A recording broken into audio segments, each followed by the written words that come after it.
નમસ્કાર. ગુરુ પૂર્ણિમા આવતીકાલે છે, પરંતુ મનોવિજ્ઞાન વિભાગે થોડુંક એડવાન્સમાં ગુરુ પૂર્ણિમાના શ્રેષ્ઠ અને શુભ અવસરે એક મહોત્સવ ઉજવવાનું નક્કી કર્યું. આજના આ ગુરુ પૂર્ણિમા અવસરે પધારેલ નવસારીના 9 રત્નો પૈકીનું એક રત્ન આદરણીય માનનીય અને સન્માનનીય પિયુષભાઈ ભટ્ટ સાહેબ, 9 રત્ન પૈકીનું રત્ન કહું છું, આપ સમજી શકો છો કે કેટલું વિદ્વાન વ્યક્તિત્વ છે. અને આજે જ્યારે આપણે એમને સાંભળી શક્યા છે એટલે બહુ સદભાગી છીએ. આમાં ઘણા બધા વિદ્યાર્થી એવા હશે કે પિયુષ સરને ઓળખતા હશે, નહીં ઓળખતા એવું ક્યાંય નહીં બની શકે. મારી સહિત ઘણા બધા વિદ્યાર્થીઓ છે. હું પણ સરના અંડરમાં ભણી ચૂક્યો છું. એટલે સરની વિશાળ ફોજ નવસારીમાં તૈયાર છે. માત્ર શિક્ષણ ક્ષેત્રે જ નહીં, મદ્રેસા શાળામાં સ્કૂલમાં હતા અને એમણે શિક્ષણ અધ્યાપન અધ્યયન કાર્ય કર્યું, એ તો છે જ.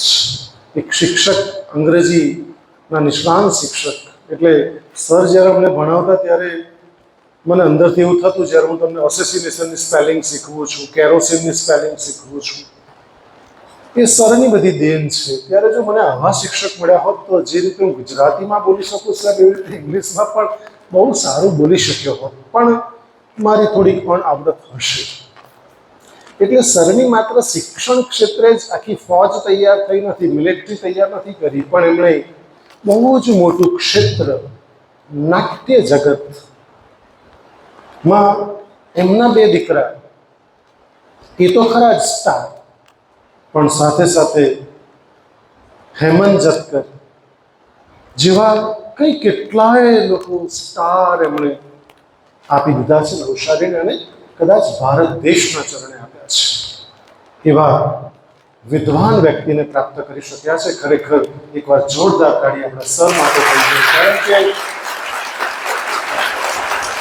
કારણ કે એક પુણ્યશાળી આત્માનું આવી ધરતી ઉપર આગમન થવું ને, એ પણ આપણા માટે અદ્વિતીય અને અવિસ્મરણીય ઘટના છે.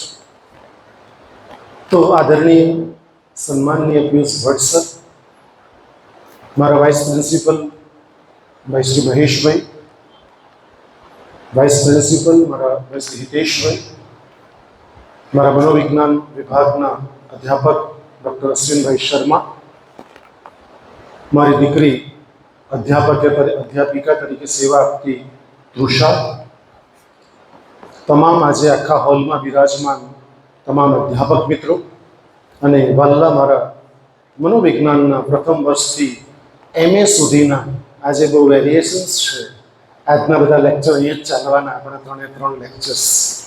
તો તમામ મારા વલ્લા દીકરા દીકરીઓ, પહેલાં તો આપ સૌને પણ ગુરુ પૂર્ણિમાની ખૂબ ખૂબ શુભેચ્છાઓ. મિત્રો, 2-3 વાત આપ સાથે શેર કરવી છે કે આવતીકાલે નહીં તો પછી સોમવારે, જેમ તમને અનુકૂળ હોય તે રીતે, અને પરમેનન્ટલી જ્યાં સુધી તમારા આ શરીરમાં જીવ રહે ત્યાં સુધી, વર્ષમાં 2 દિવસ, એક ગુરુ પૂર્ણિમા અને બીજું શિક્ષક દિન. આ 2 દિવસે તમને જે શાળામાં, જે શૈક્ષણિક સંસ્થાઓમાં તમે અધ્યયન કર્યું હોય એવા વિશેષ વ્યક્તિત્વોની પાસે જઈ પ્રણામ કરવું અને આશીષ મેળવવું. કારણ આપણા પરમપિતા શિવ, જે નિરાકાર, તમે અલ્લાહ, ઈશ્વર, ગોડ કંઈ પણ કહી શકો છો, એ પરમ તત્વ એ તો છે જ, પણ ત્યાર પછી આપણને જન્મ આપનાર, જીવન આપનાર અને સંસ્કાર આપનાર એવા માતા પિતા એ પણ આપણા ગુરુ છે. એમની પણ વંદના કરી. ત્રીજા ગુરુ આપણા, જેમણે આપણને શાળામાં એકડ એક અને બગડ બે આપણને પેન પકડતા પણ નહોતું આવડતું, અને તે દિવસે આપણા હાથમાં ચપટીમાં પેન પકડાવીને એકડ એક બગડ બે ક કમળનો ક લખતા શીખવ્યું છે. એને આપણે વંદના કરીએ, એની આરાધના કરીએ, એની સાધના કરીએ, એની અર્ચના કરીએ. અને ત્યાર પછી તો તમારા કોઈ આધ્યાત્મિક ગુરુ હોય, જેમાં તમને આધ્યાત્મિક જ્ઞાન પ્રાપ્ત થયું હોય, જે મા બાપે તમારા ગુરુ કર્યા હોય, એવા કોઈક આધ્યાત્મિક ગુરુ, અથવા તો ચોથી પાંચમી શ્રેણીની અંદર કે તમે જેની પાસે જે પણ સદવસ્તુ શીખ્યા છો, એવા તમામ ગુરુની પૂજા, પ્રાર્થના, અર્ચના કરવાનો એ દિવસ એટલે ગુરુ પૂર્ણિમા છે. તો આજના આ શુભ અને પવિત્ર દિને આપ સૌ બચ્ચાઓને વિનંતી કરું છું કે એટલીસ્ટ આજે તો શનિવાર છે, પણ આજે તો પૂર્ણ થઈ જશે વહેલી શાળા. તમે જે સ્કૂલમાં ભણીને આવે છે, કેટલાક તો આમાં એકદમ ફ્રેશ તાજા બચ્ચાઓ છે મારા, કાલે જ સ્કૂલ છોડીને મારી સંસ્થામાં આવ્યા છે. એ લોકોને પણ વિનંતી કરું છું, જે એમએમાં છે તે લોકોને પણ વિનંતી કરું છું કે એટલીસ્ટ તમે જે શાળામાં અભ્યાસ કરીને આવ્યા છો, એટલીસ્ટ સોમવારે એકવાર જઈને એમને એક ગુલાબનું પુષ્પ, અને પુષ્પ તમારે લઈ જવાના પૈસા નહીં હોય તો મારી પાસે લઈ જજો, પણ એટલીસ્ટ કંઈ ને કંઈ લઈને જજો. ભારતીય પરંપરા રહી છે, ખાલી હાથ જવું એક કર્તવ્ય કર્મ આપને સોંપી રહ્યો છું. આનું મહત્વ દીકરાઓ એ છે કે ગુરુ પૂર્ણિમા એ કેટલા એવા ગુરુઓ, કૃષ્ણને સાંદીપનીએ પૂછ્યું કે આપ તો પૂર્ણ છો, તમે શા માટે અહીં? ત્યારે સરસ કૃષ્ણનો જવાબ હતો કે આજે હું જો નહીં આવીશ, મારે તમારી પાસે જ્ઞાન તો પ્રાપ્ત કરવું જ છે, સાથે વિશ્વને, સમાજને મેસેજ આપવો છે કે જ્ઞાન તો ગુરુ પાસે જ પ્રાપ્ત કરીશું. રમેશ પારેખની કવિતા સર બાપુ સાંભળવા ગયેલા. રમેશ પારેખને કીધું કે આપ કવિતા સંભળાવો, ત્યારે બાપુ નીચે બેસી ગયા. મોરારી બાપુની વાત કરું છું. એટલે ગુરુ પાસે જ્ઞાન લેવું હોય તો તમારે મસ્તક પાસે નહીં, જે ભૂલ લક્ષ્મણે પણ કરેલી.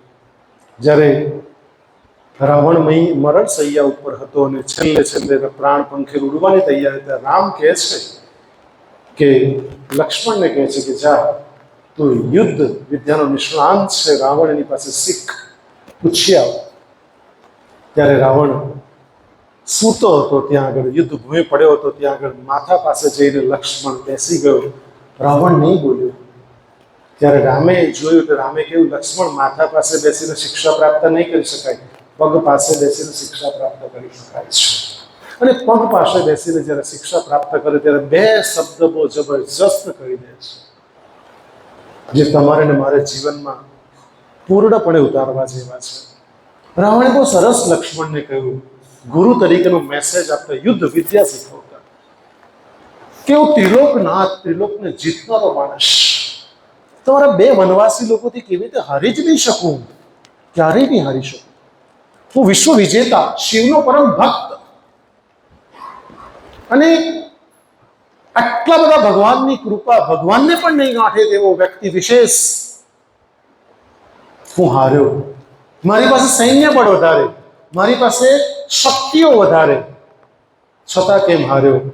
ત્યારે રાવણ છેલ્લો શબ્દ બહુ સરસ બોલે છે કે એકચ્યુઅલી મારું હારવાનું એકમાત્ર કારણ હતું, કે તમારું જીતવાનું એકમાત્ર કારણ હતું કે મારો ભાઈ મારી સાથે નહીં હતો, અને તમે તમારા ભાઈ સાથે છો, માટે તમે જીત્યા છો.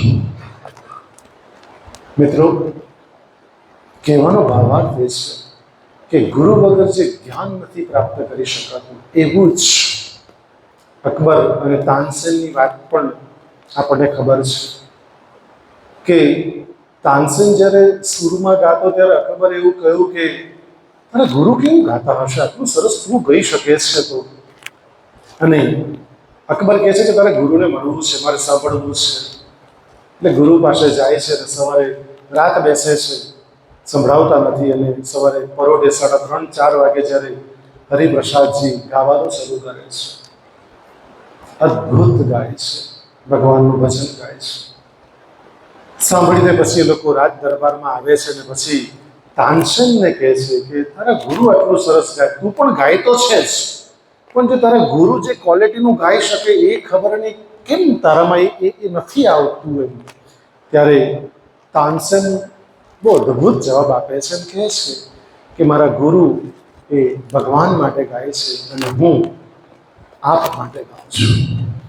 માટે જે ચામ આવવો જોઈએ, ચામ ગુરુ માટે ગાવું અને ભગવાન માટે ગાવું, એ વાત જ આટલી જુદી હોય છે. મિત્રો, ગુરુ પરંપરા આપણા દેશમાં રહી છે અને આજે પણ ભારતીય સંસ્કૃતિનું આપણે જતન કરી રહ્યા છે. ત્યારે ગુરુ કુળો આપણે ત્યાં હતા, નાલંદા જેવી વિદ્યાપીઠો, તક્ષશિલા જેવી વિદ્યાપીઠો હતી. અને ગુરુ પરંપરાની અંદર મુંડક ઉપનિષદમાં કહ્યું છે 2 પ્રકારનું જ્ઞાન ગુરુકુળમાં આપવામાં આવતું, પરાવિદ્યા અને અપરાવિદ્યા. અપરાવિદ્યાનું જ્ઞાન તો આજે આપણે સ્ટીલ હમણાં પણ પ્રાપ્ત કરી રહેલા છીએ, પણ જે પરાવિદ્યાનું જ્ઞાન છે એ આપણને ક્યાંય મળતું નથી. પરાવિદ્યાનું જ્ઞાન એટલે આત્મ સાક્ષાત્કાર, સ્વ વિશેનું જ્ઞાન, આત્મજ્ઞાનની વાત કરી છે, બ્રહ્મ જ્ઞાનની વાત કરી છે, પૂર્ણની વાત કરી છે. એ જ્ઞાન આજે આપણી પાસે પરાવિદ્યાનું જ્ઞાન, અપરાનું તો છે પણ પરાવિદ્યાનું જ્ઞાન આપણી પાસે ક્યાંય જોવા મળતું નથી. અને જ્ઞાન જે આપે છે એ બહુ સરસ કહ્યું છે, 2 પ્રકારના જ્ઞાન છે. એક સ્થૂળ જ્ઞાન છે, જે આપણે પુસ્તકો વાંચીને જે બોલીએ છીએ એ સ્થૂળ જ્ઞાન છે, જે લોકો બોલવાના છે, કેટલાય પાસે પેપર ઓફ પીસ તૈયાર છે, એ સ્થૂળ જ્ઞાન છે. પણ જે અંદરથી આવે છે ને એ સૂક્ષ્મ જ્ઞાન છે. જે મીરાને થયેલું, રામકૃષ્ણ પરમહંસને થયેલું, એ સૂક્ષ્મ જ્ઞાન છે. મીરા કોઈ શાળામાં ભણવા નથી ગયા, પણ મીરા ઉપર અસંખ્ય લોકોએ પીએચડી કર્યા છે. અને મીરા એટલે કે બહુ જૂની વાત નથી, હમણાંની વાત છે. એટલે રામ પણ વિશ્વામિત્ર પાસે, કૃષ્ણ પણ સાંદીપની ઋષિ પાસે, સ્વામી વિવેકાનંદ પણ ગુરુ પૂર્ણિમા છે ઉલ્લેખ કરવો અત્યંત જરૂરી છે કે એ પણ ગુરુની શોધમાં નીકળ્યા, એક જ પ્રશ્ન કરતા કે તમે ભગવાનને જોયો છે? બધા લોકો એક વાત પર અટકી જતા, ગુરુ બનવા તો તૈયાર હતા પણ એક વાત પર અટકતા કે ગુરુ તો બનવું છે પણ ભગવાનને જોયો. એક વ્યક્તિ વિશેષ એવા મળ્યા, રામકૃષ્ણ પરમહંસમાં જગદંબા મા કાલીનું પૂર્ણ સ્વરૂપ. ત્યારે સ્વામી વિવેકાનંદને પૂછે છે કે તમે ગુરુ બનવા તૈયાર છો? તો કે હા. તો કે તમે ભગવાનને જોયો છે? તો કે ભગવાનને જોયો જ નથી, હું વાત પણ કરી શકું છું.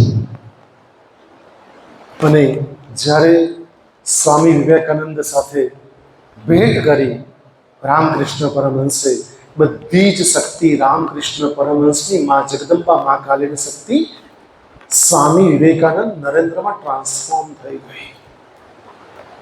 અને એ જ શિકાગો પરિષદમાં સ્વામીજી લખે છે કે જ્યારે હું 2nd સેશનમાં બોલવાનું પ્રવચન હતું અને જોગાનું જો શેડ્યુલ ચેન્જ થયું અને પહેલું પ્રવચન સ્વામી વિવેકાનંદનું આવ્યું, ત્યારે એક ક્ષણ માટે પ્રાર્થના કરીને જાણે રામકૃષ્ણ પરમહંસ સાક્ષાત ઊભા હોય અને રામકૃષ્ણ પરમહંસ બોલી રહ્યા હોય, એ બ્રહ્મ જ્ઞાન પ્રાપ્ત થયું.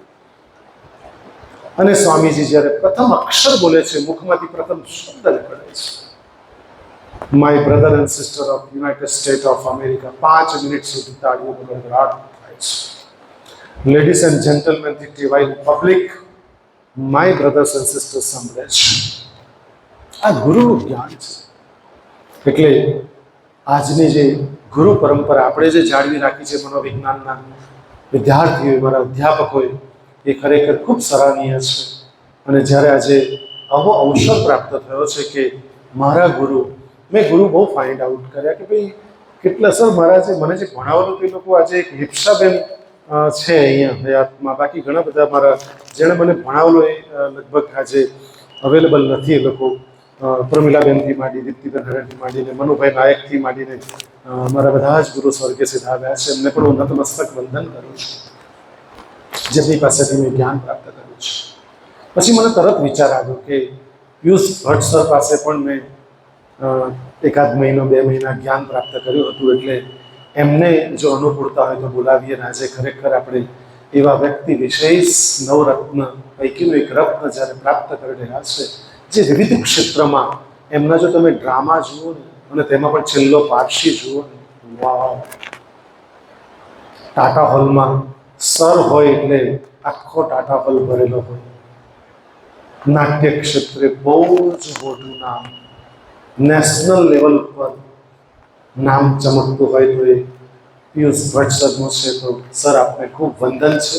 ગાયડા કોલેજ પરિવાર વતી હું આપનું સહર્ષ ભાવભીનું સ્વાગત કરું છું. મારી ચર્ચાને અલ્પ વિરામ આપું છું. ભારત માતા કી જય.